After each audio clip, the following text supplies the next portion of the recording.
नमस्कार दोस्तों, कानूनी सहायता के इस नए वीडियो में आपका स्वागत है। मैं हूं एडवोकेट नीतीश सहाय और जैसा कि आप जानते हैं कि मैं अपने चैनल के माध्यम से आपको कानून की नई नई जानकारियां उपलब्ध कराता रहता हूं। दोस्तों, अभी एनआई एक्ट पर मैंने एक वीडियो डाला था जिस पर आप लोगों के बहुत से क्वेरीज भी आए और बहुत अच्छा रिस्पॉन्स भी मिला। आप में से बहुत लोगों ने मुझसे तरह तरह की क्वेरीज की, जिनमें जो मुझे सबसे इम्पोर्टेंट क्वेरी लगी वो ये थी कि अगर आपने किसी को चेक दे दिया है या किसी व्यक्ति ने आपका चेक किसी प्रकार ऑब्टेन कर लिया है और उसको फ्रॉडुलेंटली या विदाउट एनी अथॉरिटी अगर इनकैश करके चेक बाउंस का केस करवा लिया है, तो ऐसी स्थिति से कैसे निपटें और क्या क्या प्रिकॉशन लें ताकि यदि आप पर कोई चेक बाउंस का केस हो जाए तो उससे आसानी से बचा जा सके। दोस्तों, मुझे ये टॉपिक बहुत ही इम्पोर्टेंट लगा और मुझे लगा कि इस पर भी एक वीडियो बनाकर अपलोड करना चाहिए। इसीलिए आज के वीडियो का टॉपिक यही सब्जेक्ट है। यदि आपका कोई चेक किसी व्यक्ति ने अनऑथराइज्ड वे में अनऑथराइज्ड तरीके से प्राप्त कर लिया है और उसे बैंक में डालकर चेक बाउंस करवा कर यदि आप पर एनआई एक्ट का केस करता है तो उससे कैसे बचें, साथ ही साथ हम ऐसे कौन से प्रिकॉशंस लें जिसके द्वारा अगर हमारे ऊपर कोई चेक बाउंस का केस होता है तो उससे बचा जा सके। दोस्तों, वीडियो का ये टॉपिक बहुत ही इम्पोर्टेंट है और इसीलिए मेरी आपसे ये गुजारिश है कि इस वीडियो को कृपया अंत तक देखें। साथ ही साथ यदि आप मेरे चैनल में नए हैं और आपने अभी तक मेरे चैनल को सब्सक्राइब नहीं किया है तो कृपया मेरे चैनल कानूनी सहायता को सब्सक्राइब कर लें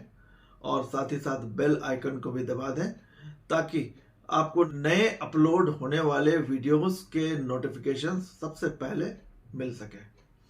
धन्यवाद। तो चलिए वीडियो शुरू करते हैं।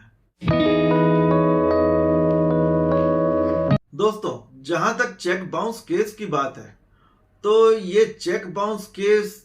जैसा कि नाम से ही ये विदित है कि ये चेक बाउंस होने के साथ ही शुरू होता है और चेक बाउंस केस का ट्रायल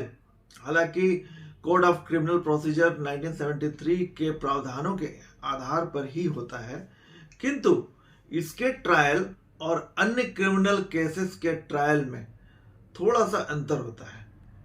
और वो अंतर एक जनरल क्लॉज जो अन्य क्रिमिनल केसेस में होता है कि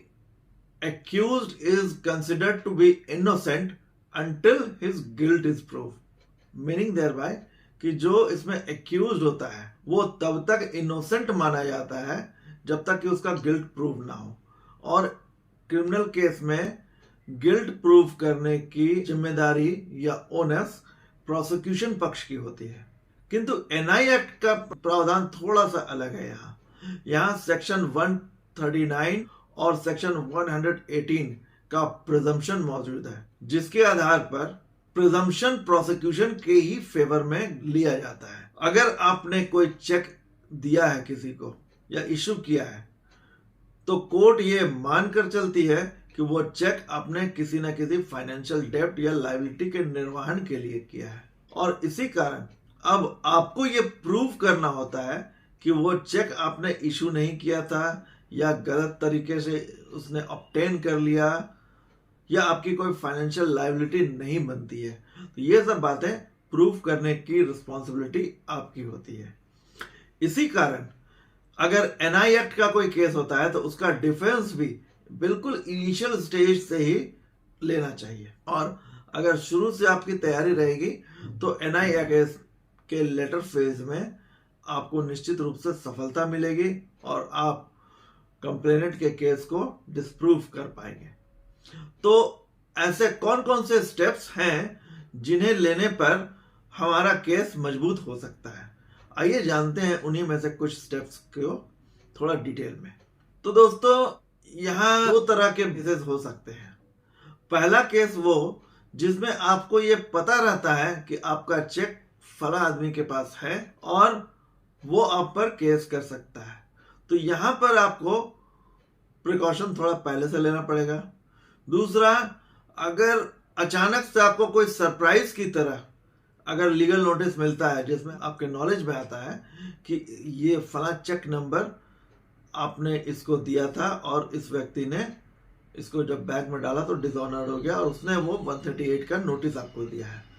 तो ये दोनों परिस्थितियों में आप क्या प्रिकॉशन लेंगे वो मैं बताता हूँ आपको। अगर पहली स्थिति की बात की जाए, जब आपको पहले से पता है कि आपने किसी को कोई चेक दिया है, तो जाहिर तौर पे आपने या तो वाकई में किसी लायबिलिटी के निर्वाह के लिए आपने उसे चेक दिया होगा, तो वहां पर आपकी ड्यूटी बनती है कि आप अकाउंट में सफिशिएंट बैलेंस रखें ताकि वो चेक इन कैश हो जाए। किंतु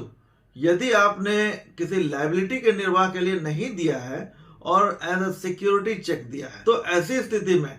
पहले तो उस चेक का पूरा डिटेल और वो चेक देने का कारण दोनों ही आप राइटिंग में ले करके आप जिस पक्ष को आप चेक दे रहे हैं उससे उस पेपर पर साइन ले लें और लेकर अपने पास रख लें, ताकि भविष्य में अगर वो उस चेक का मिसयूज करता है तब ये पेपर आपके काम आ जाए। दूसरा, अगर आपने कोई चेक इशू नहीं किया है और अगला व्यक्ति किसी तरह से वो चेक ऑब्टेन करके उसको इन कैश करता है और फिर अचानक से एज अ सरप्राइज आपको एक लीगल नोटिस भेजता है, तो आप उस लीगल नोटिस का तुरंत जवाब दें। आप अपने जवाब में इस बात को जरूर लिखें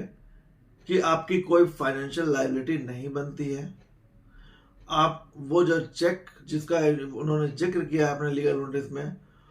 वो चेक उनके पास कैसे पहुंचा इसका आपको ज्ञान नहीं है और आप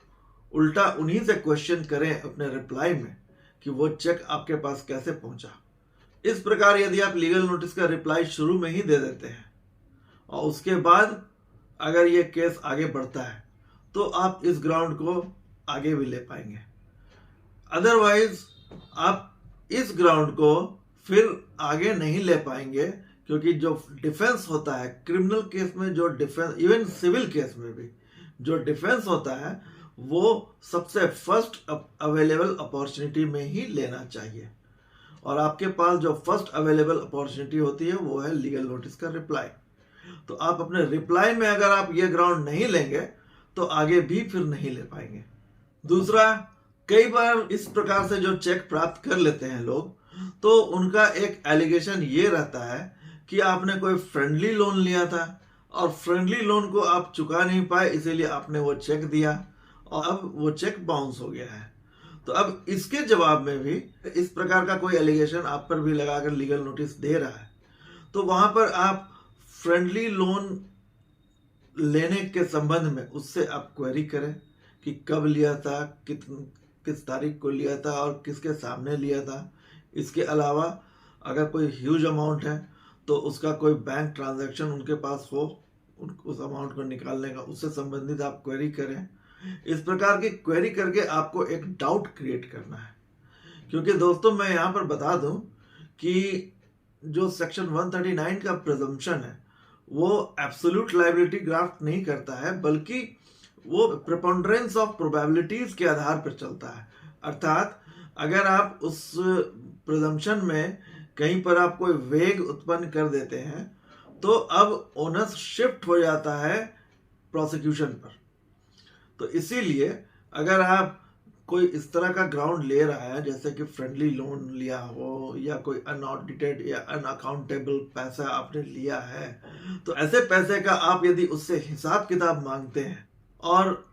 फाइनेंशियल टर्म्स पे मांगते हैं, जैसे कि बैंक डिटेल कुछ प्रोवाइड करे, उस अमाउंट को उसने अपने टैक्स में शो किया था या नहीं किया था, तो इस तरह की चीजें अगर आप अपने रिप्लाई में लेते हैं तो वो भी आपके लिए बहुत सपोर्टिव होगी।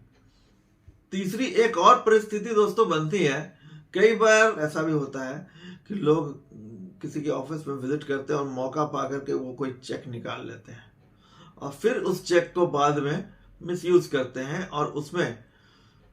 आपके फोर्ज सिग्नेचर वो उसमें डाल देते हैं। ऐसा जनरली तब होता है जब इस प्रकार से चेक पाने वाला व्यक्ति आपको कुछ हद तक जानता हो या आपके किसी परिचित में हो जो आपका सिग्नेचर जानता हो। तो ऐसे केसेस में अगर किसी ने आपका फोर्ज सिग्नेचर कर दिया है और करके वो चेक डाल दिया है, ऐसी स्थिति में आप उस सिग्नेचर को भी चैलेंज कर सकते हैं। और ये चैलेंज भी आप सबसे पहले आप लीगल नोटिस के रिप्लाई में ही करेंगे, और उसके बाद सब्सिक्वेंटली जब केस में ट्रायल चलेगा तो वहां भी आप ये चैलेंज कर सकते हैं। इसमें कोर्ट के पास ये पावर होता है कि वो सिग्नेचर हैंडराइटिंग एक्सपर्ट को वो इस चेक की कॉपी भेज दे, और वो फिर हैंडराइटिंग एक्सपर्ट आपका सिग्नेचर को मैच करे। कभी कभी ये बैंक को भी भेज देती है, बैंक के पास भी जो आपका ओरिजिनल सिग्नेचर रहता है वो उससे वो मैच कर लेती है। ऐसा मैं इसलिए कह रहा हूं दोस्तों कि कई बार ऐसा होता है जब कोई चेक बैंक में प्रोड्यूस किया जाता है तो बैंक का ये नियम होता है कि वो सबसे पहले वो आपका बैलेंस चेक करती है, और बैलेंस में यदि वो अमाउंट कम हुआ तो वो इनसफिशिएंट फंड का नोट लगाकर चेक को बाउंस करवा देती है। यहां पर मैं ये बता दूं कि इस स्टेज पर बैंक सिग्नेचर वेरिफिकेशन जनरली नहीं करती है। एक्सेप्शनल केस में कर लेती है, बट जनरल केस में वो नहीं करती है। और ऐसा होने पर भी आपका जो मेमो आएगा बैंक के द्वारा जो दिया जाएगा, वो उसमें रीजन जो लिखा जाएगा वो इनसफिशिएंट फंड लिखा जाएगा, ना कि सिग्नेचर मिसमैच। तो अगर ऐसा होता है तो यहां पर भी आप अपने सिग्नेचर को चैलेंज करें। चैलेंज करने के बाद आप जनरली अगर आपका केस बोनाफाइड है तो नेचुरली आपको इसमें सफलता मिलेगी और वो सिग्नेचर मिसमैच हो जाएगा और आपका केस खत्म हो जाएगा। इन सबसे ऊपर मैं आपको एक बात और बताना चाहूंगा कि जब भी कोई चेकबुक आप लेते हैं तो चेकबुक लेने के बाद ये आपकी जिम्मेदारी बनती है कि उस चेकबुक को सुरक्षित जगह पे रखें और उसके लीव्स को काउंट करके रखें। बेहतर तो यह होगा कि आप जितने भी लीव यूज करते हैं उसको आप जो फर्स्ट पेज में देखिएगा एक डिस्क्रिप्शन रहता है, वो हर एक लीव का के लिए एक लाइन बना, एक कॉलम बना रहता है।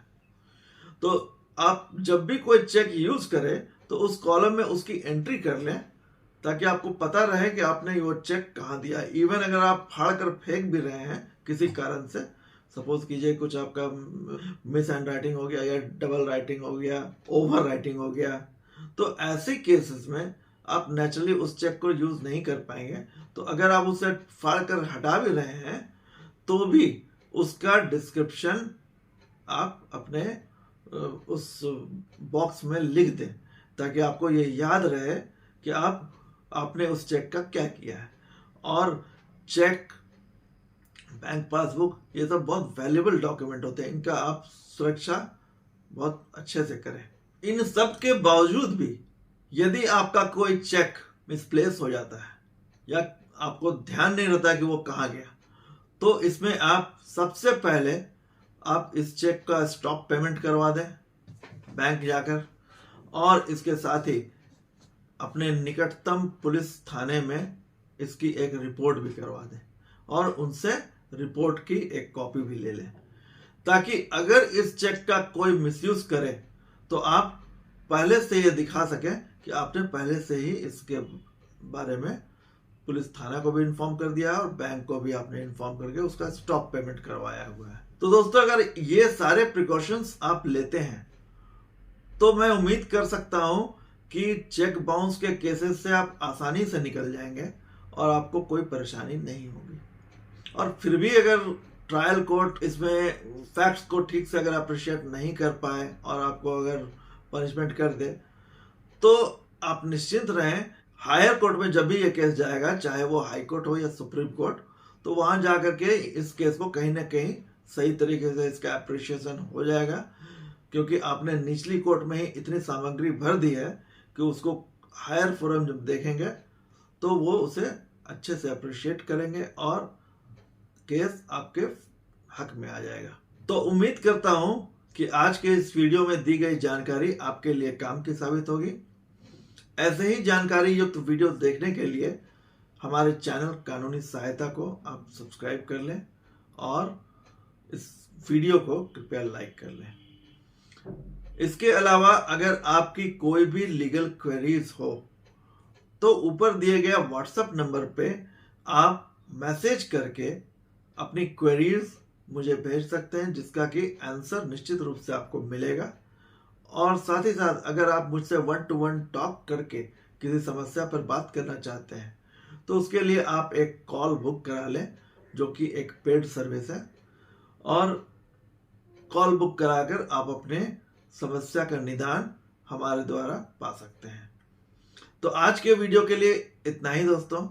मिलते हैं फिर अगले वीडियो में एक नए टॉपिक के साथ। तब तक के लिए नमस्कार, जय हिंद।